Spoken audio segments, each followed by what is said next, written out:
Okay, finally. Hi, how are you?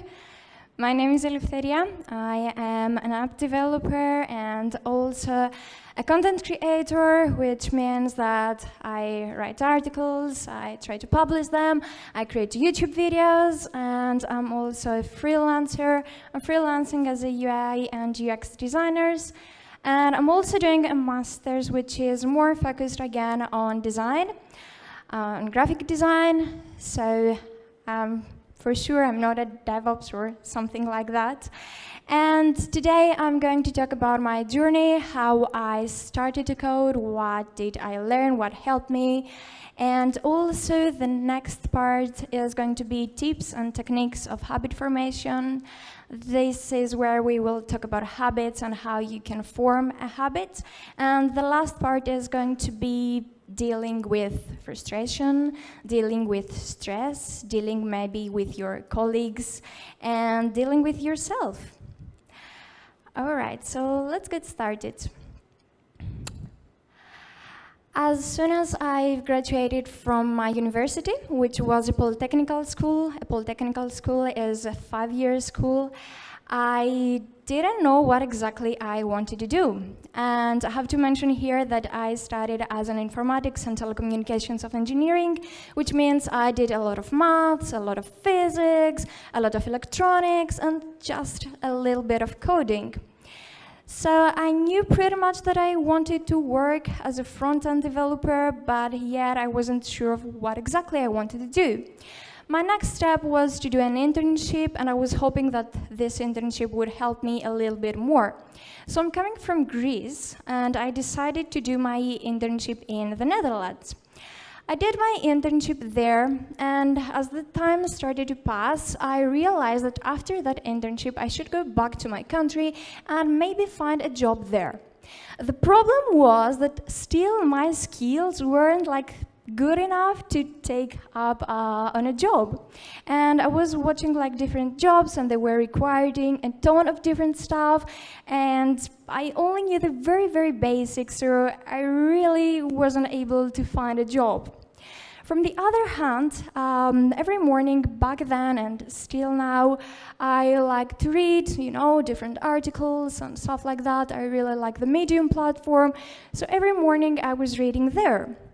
And one rainy morning, I found an article that said something between the lines, 100 days of code, the challenge. So I have to ask, there is anyone in the room that knows the 100 days of code challenge, maybe? Yeah, nice.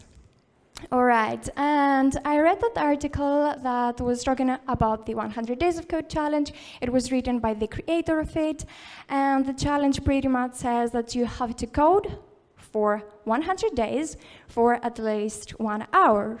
And the benefits of it is that you will eventually build a portfolio through the projects that you will do, and you can have a GitHub account, you can chat with other people that are in this challenge. So the next thing was heck yeah, let's do this. This will get me through, and I will find a job that I really want to do so. Now again, for the rules, that they were very, very simple, was to code 1 hour every day for at least 1 hour. The next thing was to upload the code on GitHub, which is something really cool, but before the challenge I didn't used to do that. And the last thing was to go to Twitter and use the hashtag 100 days of code, connect with other people there, encourage them to continue doing what they are doing, and also maybe ask feedback for my own project or give feedback to other people.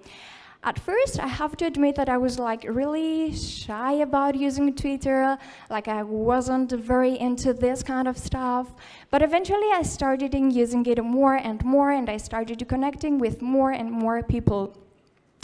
And as I was using Twitter more and more, people started noticing me and said, okay, yeah, cool, but what do you actually code?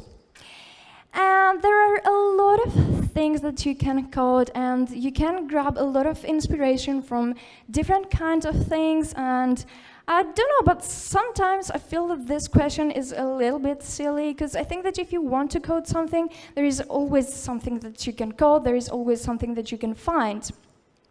So I will mention very briefly here a few things that I did, and I think that in general are helpful. So for me, there are some online educational platforms, things like Udemy, Udacity, FreeCodeCamp. So if you want to learn something, you can go there. These things are free. You can find something very easily. Of course, then there is YouTube. There are courses there for like beginners and experts. Pretty much there is everything. There are online communities, and here I mean, of course, like Stack Overflow, but also some like Discord channels that you can connect with people, talk with them. There are some other coding challenges, and here so far I've only mentioned 100 days of code, but there are also like 301 days of code, daily CSS images, and these things, for example, will send you an email for 50 days or 100 days, and there will be a link or a video, so again, this can be helpful for you. There are magazines and books, like as I've already mentioned, I like to read through the Medium platform, and for books, because I'm a front-end developer, I'm into JavaScript, so I read like the Eleftheria JavaScript, which is a really cool book. And then again, if you're looking for a little bit more of inspiration, then again, I would say to read blogs and browse through different kind of forums, follow your favorite publications, your favorite developers, like stalk them on social media, read their blogs if they have anything. And of course, the last two things is go to meetups and attend to conferences. But I'm pretty sure that you're already doing so because you are here. Okay. And then again, what were my goals through this challenge? And I wanted to be a front-end developer, so my first goals was to learn really, really well HTML, CSS, and JavaScript. But after that, because it was like only the basics, I wanted to learn something a little bit more modern, maybe some less and SAS and Flexbox. And then another very important thing for me was to stop being afraid of the developer tools, because I was seeing all the other developers that they were, of course, all the time in the developers tools or in their console, and they were typing things, and I could see all those little different tabs, but I couldn't understand what were they. So I tried also to find some courses and learn more about the developer tools. And my last step at that challenge was to learn a framework, and back then I decided to learn AngularJS, and then say back then, because if it was now, I wouldn't do so. And then also learn a data visualization library, which for me, it was D3GS. Also, I'm currently working with AngularJS, so that was really helpful. Another question that I was getting a lot, mainly through Twitter, because that was the platform that I was using more, and I still am. The first thing that I did was to, as I mentioned, learn HTML and CSS. Now, for the CSS, I went through a different challenge. It's called Pure CSS Images, and in that challenge, for 50 days, you were getting an email with a different subject that you have to code. So everything that you see here is built only with CSS, nothing else. So first, my schedules were like pretty simple, because I had to understand the basics, but after the days went on, I think that I created some more complex things that I really liked. After that, it was also time to learn some JavaScript, so I started building some games, and the inspiration behind, for example, this game, the tic-tac-toe game, is coming from FreeCodeCamp. And please raise your hand here if you know FreeCodeCamp. No? Okay, we have a few people. All right, cool. And okay, so the inspiration is coming from FreeCodeCamp. It's a really great source, but I guess it's more for people that are into front-end development. And then also another game, Simon Game. And then I started working a little bit with AngularJS, first some small parts of the websites. And then it was also time to build some things with a data visualization library, which is called D3GS. And later in my career, I also started working more and more with D3GS. So I think that back then it was a good decision. Also, I built another game with AngularJS, and I have this example here. I don't know if you're familiar with this game. It's called The Game of Life, and it basically has very simple rules. You don't play with it. You click some buttons. And when I saw this game, to be honest, I didn't really realized how you can play with it, and I started looking at it a little bit more, and I tried to figure out the rules, and after the rules I tried to figure out how I would do the algorithm, and after the algorithm how would I code that.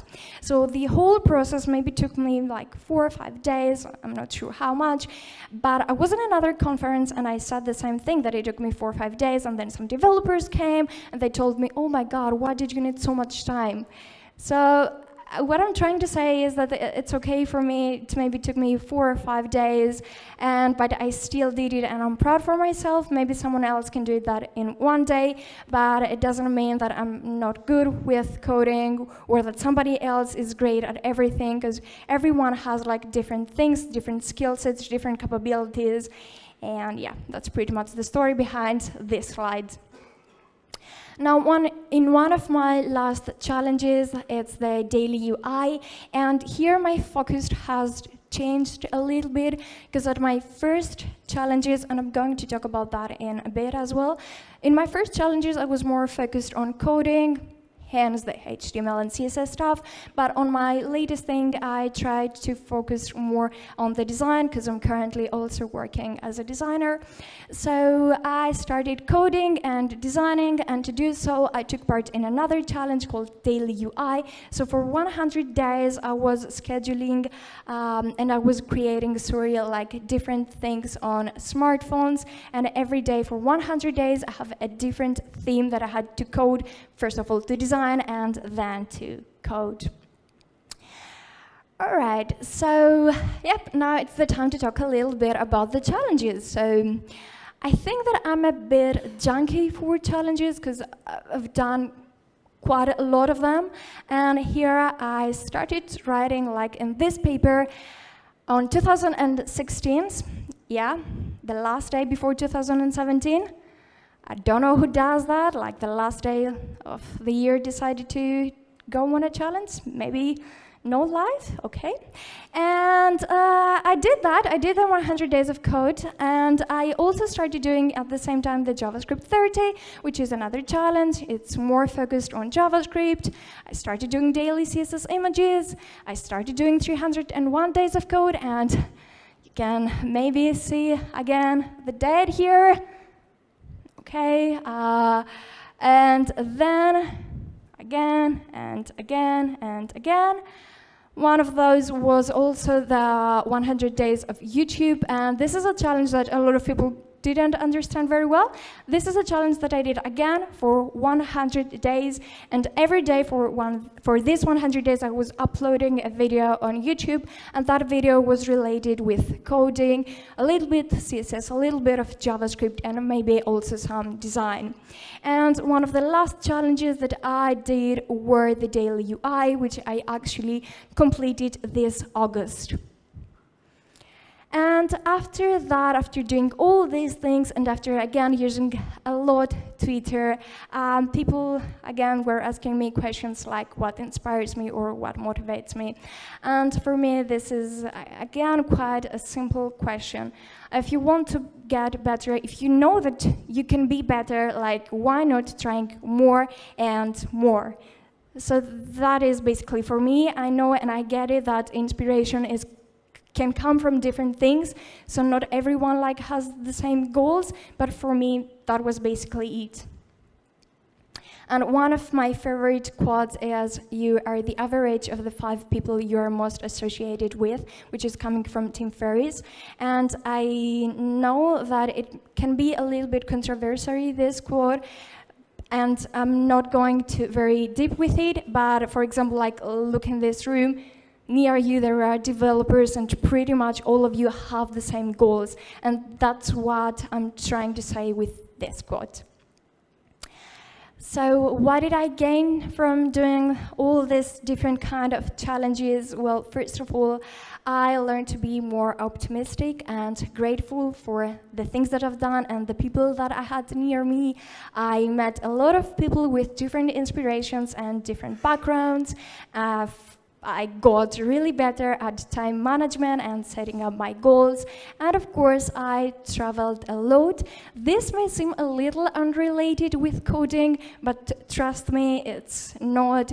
And you know why it's not? Because you are here in this room, and I can bet that a lot of people from you are coming from different countries, so you are traveling as developers, and that's what I'm also doing. And for example, I went to Dublin, and I went to Dublin because they invited me there because I had created some YouTube videos, or I went to some other conferences, and I went there because, again, I had coded some some stuff anyway. So I mean, one of my passions is traveling, and the other one is, of course, coding. So doing the challenges or always trying to be the best can really help with that aspect as well. Would I recommend signing up for a challenge?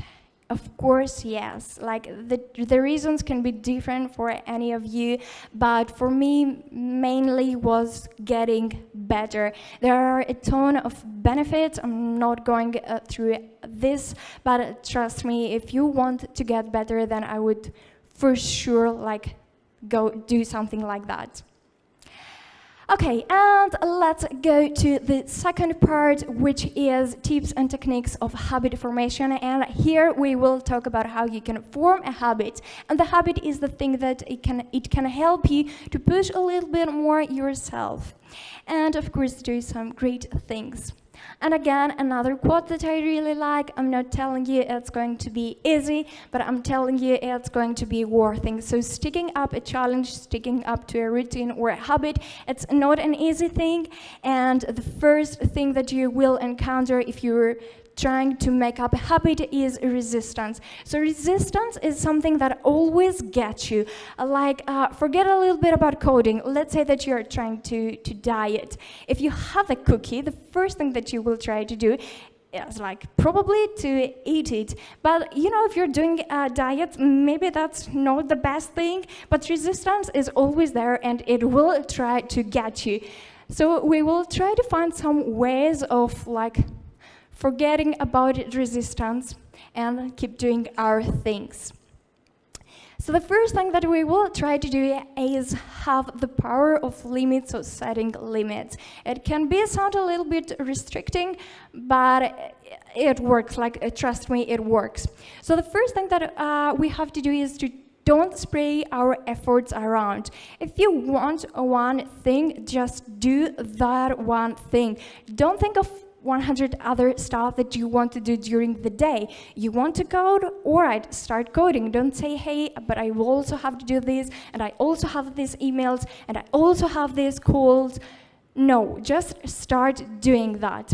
Another thing is of course, focus on one thing at a time and try for consistency over volume. I guess that you have some big projects, right? Don't wait over the weekend to do these big projects, okay? Start doing little things during the weekdays. Start, for example, let's say 1 hour. Okay, if you did that 1 hour, go to the next day, go to Tuesday, Wednesday, etc. And also code a little bit every day. Don't just wait for the weekend.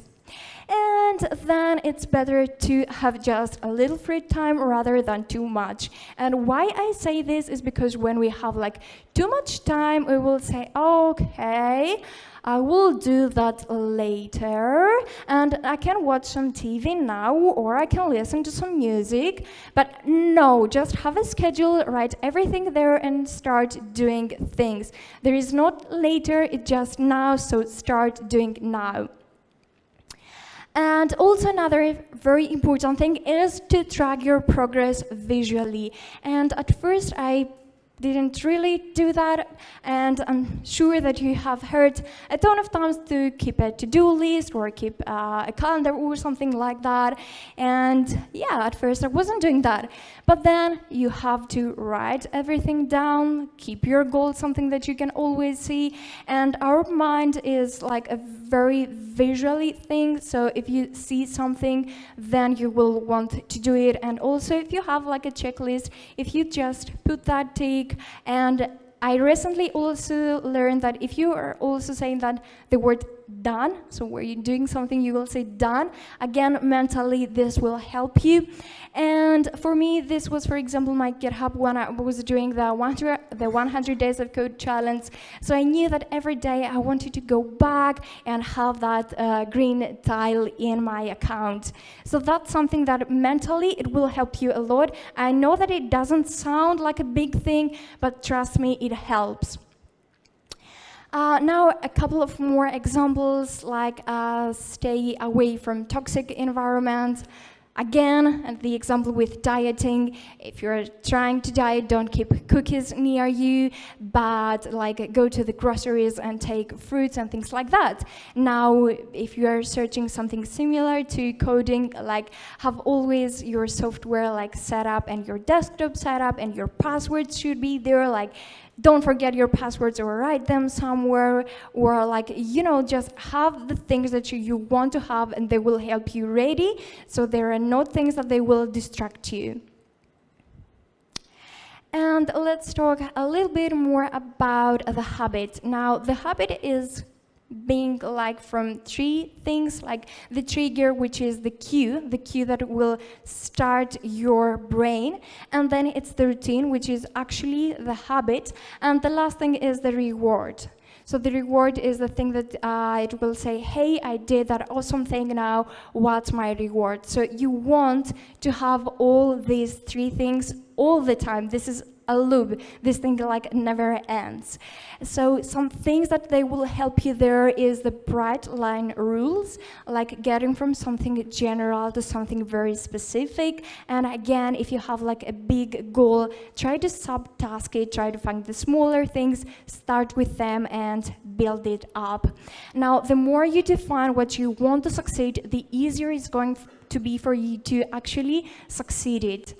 And some other things are like the keystone habit, which basically says that it leads to the development of multiple good habits. So start from something small, start from something that you cannot say no, and continue from there. Make the keystone habit easy to maintain, whereas the hard one, like difficult to be performed. And again, like if you have like cookies and chocolates, this will be the easiest thing for you to grab them. But if you have the unwanted behavior like far away from you, let's say not in your house, then it will be easier for you to maintain it like this. Another really important thing that I'm sure all of you have said it in your life like 100 or 1,000 times, that you don't have time, okay? So where do you find the time to do all of those things that you want to do? Claim back the time. Be ruthless about what you want to learn. I know, for example, that when I started, but still now, I have like a ton of things that I want to do, always in my mind, like I have so many things that I want to learn, I want to do blah, blah, blah, blah, blah. So be ruthless about what you want to learn and what you want to achieve. The next thing is to change only 1 or 2 things at a time, and this is also why like the New Year's resolution don't work, because we will be in a paper and we will write our goals, but these goals will be something very general and it will be like 10 or 15 things. You cannot change 15 things at once. You can only change 1 or maximum like 2 things, so stick to that number. Also make it so small that you cannot say no. That's why I've mentioned that you should subtask your bigger task and start from small things. So it will be so small that you cannot say no. Also start doing things now and think not only the best case scenario, but also like the worst case scenario. So what would happen if you don't do that X things that you want to do. And last but not least, have a minimum standard and you can always do more. So say, for example, that you will code for 1 hour, and if you achieve your goal, then you can continue. But have that 1 hour as the minimum goal. And another quote that I really like is, part of the courage is simply consistency. So if you see something is working, why stop doing so? If you see something is really cool, why stop doing so? So that's what we are trying to build here, like doing small things that they will bring you happiness and you will have to continue to do so. Some things here that I don't think are very, let's say, famous or not like many people are working with this is keeping a note to-do list. So forget a little bit about the to-do list and let's go to the note to-do list. Here, I mean things that you shouldn't really do. For example, I shouldn't watch TV for more than 2 hours. I shouldn't watch YouTube videos for more than 2 hours. I shouldn't play video games for more than X hours. So keep a note to-do list and keep this list always in front of you. Other things is like analyze your days and what activities you are doing there, and again, be really ruthless there. Okay, so track your time and write everything in a paper, and I'm sure that you will find time that you didn't know that exist. Like if you're doing things like play numerous video games, like watching a ton of hours TV, like stop doing these things, okay, and focus more on the things that they are important to you. Now, another thing that, again, I don't think is very popular is if you don't have something, imitate it. And again, another example is, let's say that you want to learn French, okay? How would you learn French? If you're not like living at France, maybe it's a bit difficult for you. So if you don't have that, imitate it. Try to listen to French music, watch movies with French or with French subtitles, and like go to different communities online and find people there that are communicating in French. So really try to do these things to imitate it. And that's the same thing with coding. So try to find, again, online communities and chat with them there. And for me, that was like a bit of problem for me because I don't have like a lot of friends that are developers, but sometimes I wanted to talk about some technical stuff. And what I did there, I tried to find some online communities to communicate with other people there, and I could express myself better. Okay, and another quote again that it's coming from Steve Jobs: great things in business are never done by one person, they are done by a team of people. The key word here is team. So commit to something publicly. I know that at first it can be a little bit imitating, but there is a reason why I'm saying that. It is exactly because you will think that if you fail, the other people will notice it. To be honest, maybe no one will notice it, okay? But you will afraid that other people will notice it, so you will try to continue doing what you are doing. Now, connect with others not because you have to, but because you want to. You don't have to connect with somebody if you don't want to, but if there is someone that you're really genuinely interested in and in their work, then of course try to connect with them. And don't ignore people or situation. Like, don't say that I will go to that meetup tomorrow or the next time. Don't say that I will do that thing, I will talk to that guy or to that girl tomorrow. Just start doing things now. And the more you do, the more you will want to do, the more you will want to continue doing. Because this is the fact that I've already mentioned. Doing one thing, it will lead you to doing better things. Let's talk a little bit more about time, and let's see some concepts in time. One thing that it can really help you if you want to do multiple things, but you think that you don't have the time to do so, is doing two completely opposite things at the same time. This is also known as the yin-yang principle. So, for example, I don't think that you can learn maybe two same languages at the same time. Maybe, for example, you cannot learn very well JavaScript and Python at the same time because these have like two main things. But from the other hand, maybe you can try to do things like code and yoga, or code and music, or code and cooking, or several stuff like that. And if you achieve one of those two things, then you can continue with another thing. Also, another great thing is the Pomodoro technique. This is something a little bit different, and I'm pretty sure that some of you already know this technique. It's when you are trying to focus in one thing. The Pomodoro technique says that you can work like really hard for 20 minutes, be really focused on that 20 minutes, and then take a break for maybe 5 minutes. Of course, you can adjust the time, but pretty much that's what most people do. And for example, let's say that you have to work for 1 hour, then you can do like 3 times equal for 20 minutes, and here you have your your 1 hour. And also another thing is the Pareto's principle. Here I will only mention that 80% of your output is coming from 20% of your input. This can help you like track better your time and know how to put more of your effort. Okay, and let's go to the last part of this talk, which is dealing with frustration and stress.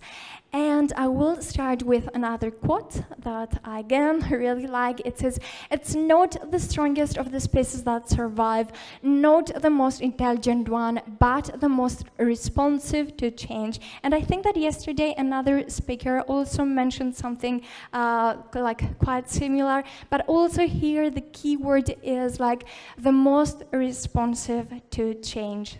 Just keep that in mind.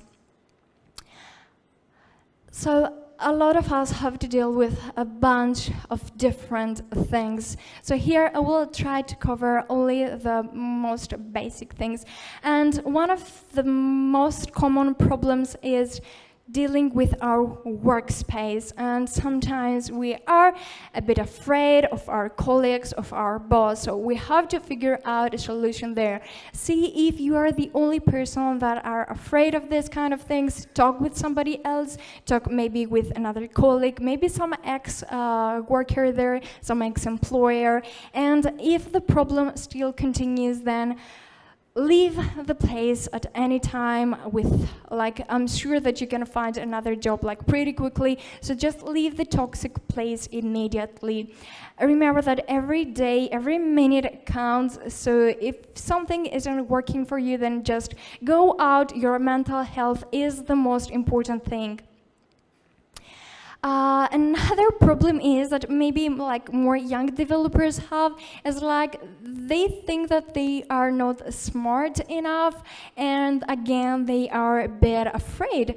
So learn some things that they can help you with. That is like learn how other people started their career. You can chat with other developers. I'm pretty sure that they can help you with that. Like know that coding can be hard, it can be complex, so you shouldn't imitate it by that, and don't compare yourself to others. People near you may have different experiences than you, may have worked in different places than you, and that's why maybe you're not the same, which is like actually a great thing. We shouldn't be like, everyone shouldn't be the same with the other person. And yeah, know that like as a developer, and if you remember like your first job, then I'm pretty sure that your boss didn't hire you because like you had like a great skill set or thing like that. Your coding skills, I'm pretty sure that they weren't on point. So maybe they did hire you because like you have different skills, like you were empathetic, you were good with communications, you had some good ideas. So know all this stuff and continue doing what you are currently doing. One of the most like important things when we have to deal with frustration and stress is actually ourselves. Sometimes the problem isn't our colleagues, sometimes the problem isn't our boss, isn't our work, but it's actually ourself. And some things here is that don't judge yourself too hard, and it's okay to fail. All of us fail. So you know how the quote says, like, it doesn't matter how many times you will fall, but the important thing is how quickly you will continue doing what you like to do.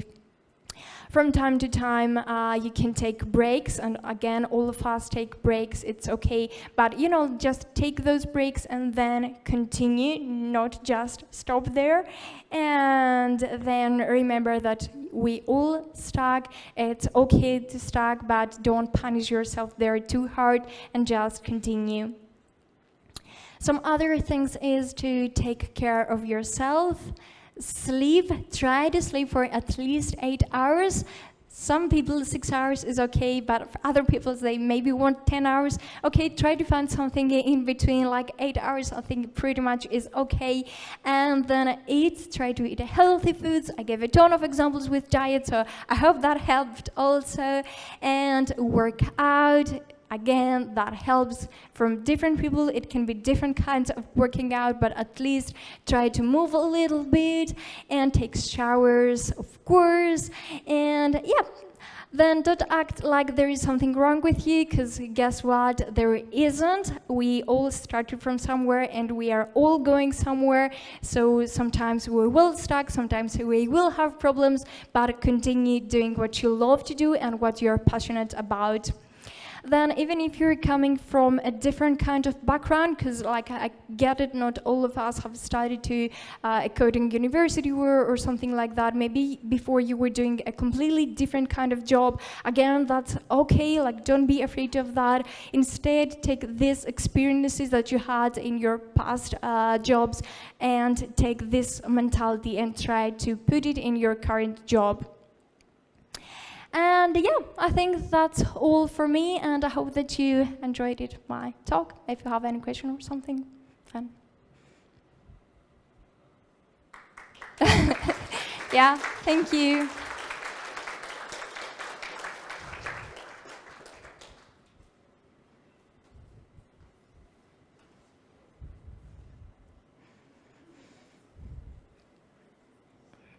I think that the person for the questions isn't here, but maybe, okay. When you first started getting started, sorry guys. Never mind. I was making sure you all gonna have a good pastries and coffee. Okay. No, I don't need it. I have a very loud voice. So we have a couple of questions for you. I was just checking out and making sure all of those are right as well. So first one is actually very interesting, but I think I have to rephrase it.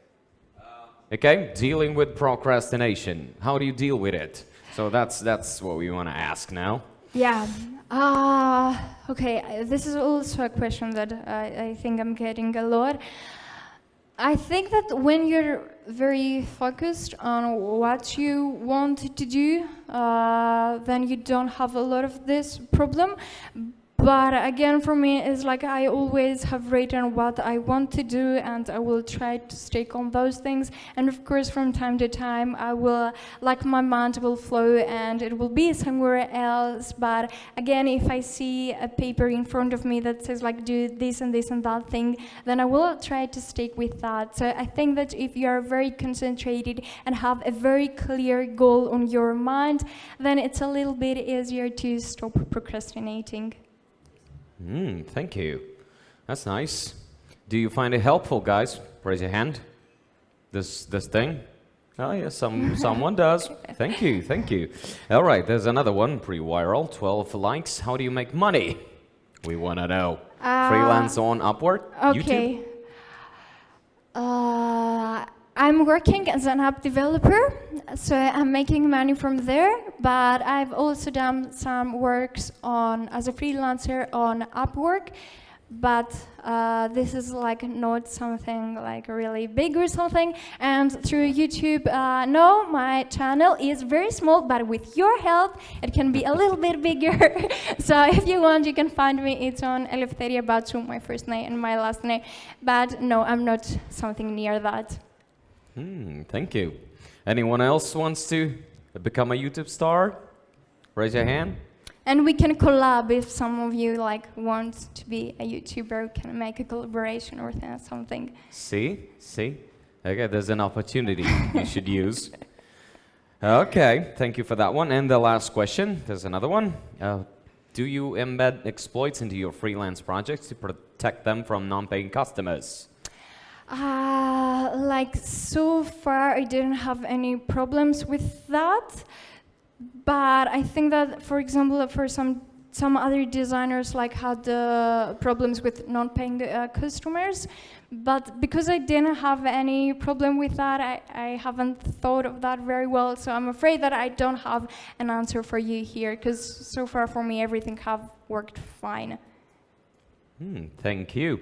So, ladies and gentlemen, I would like to ask you to make some noise for this wonderful speaker.